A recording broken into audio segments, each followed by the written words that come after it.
বাংলার একটি পুরনো গ্রাম ছিল, নাম ছিল তার পলাশপুর।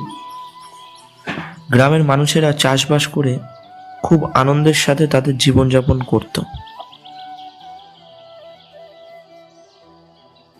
সেই গ্রামে হরিদাস নামে একটি চাষি তার একমাত্র মেয়ে রূপালী ও তার স্ত্রী স্বপ্নাকে নিয়ে বসবাস করত। হরিদাস ছিল খুব পরিশ্রমী। সে সকালবেলায় চাষের জমিতে যেত, সকাল সন্ধ্যা সে চাষের জমিতে কাজ করত এবং সন্ধ্যার পর বাড়ি ফিরে আসতো। রূপালী ছিল খুব মিষ্টি দেখতে একটি মেয়ে। সে গ্রামের স্কুলে পড়াশোনা করত। তার স্বপ্ন ছিল বড় হয়ে সে শিক্ষক হবে এবং বাচ্চাদের পড়াবে। এক বছর গ্রামে এক ভয়ঙ্কর দুর্ভিক্ষ দেখা দিল। মানুষ মরতে শুরু করলো, চাষের জমি শুকিয়ে কাঠ হয়ে যেতে লাগলো, চারিদিকে গ্রামের মানুষের ফসল নষ্ট হয়ে যেতে শুরু করলো।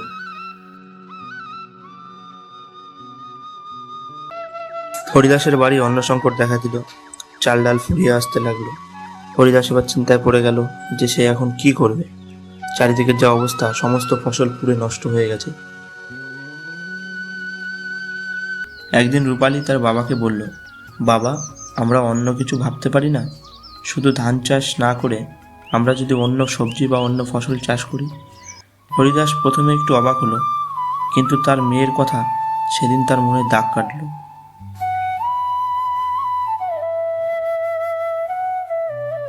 হরিদাস তার মেয়ের কথা মতো সকালে গ্রামের কয়েকজন চাষির সাথে দেখা করলো এবং কথা বলল যে তারা এবার নতুন করে অন্য সবজি বা অন্যান্য ফসলের চাষ করবে।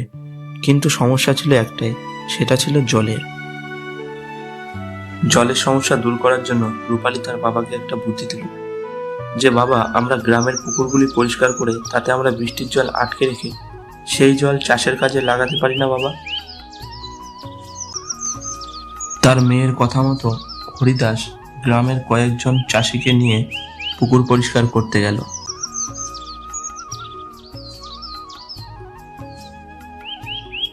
হঠাৎ একটি সন্ধ্যায় ভয়ঙ্কর বৃষ্টির মধ্যে আকাশে বিদ্যুৎ চমকাচ্ছিল, চারিদিকে বৃষ্টির জলে ভরে গেল।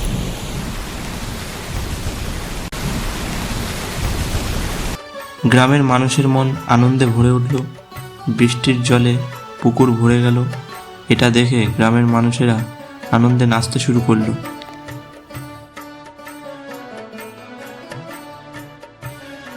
চারিদিক আবার আগের মতো সবুজে পরিপূর্ণ হয়ে উঠল।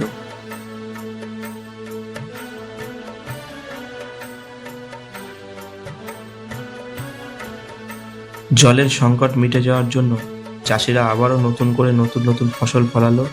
গ্রামে আবার আগের মতো সুখ শান্তি ফিরে এলো। এভাবেই সকলে সুখে শান্তিতে আবারও আগের মতো বসবাস করতে শুরু করলো।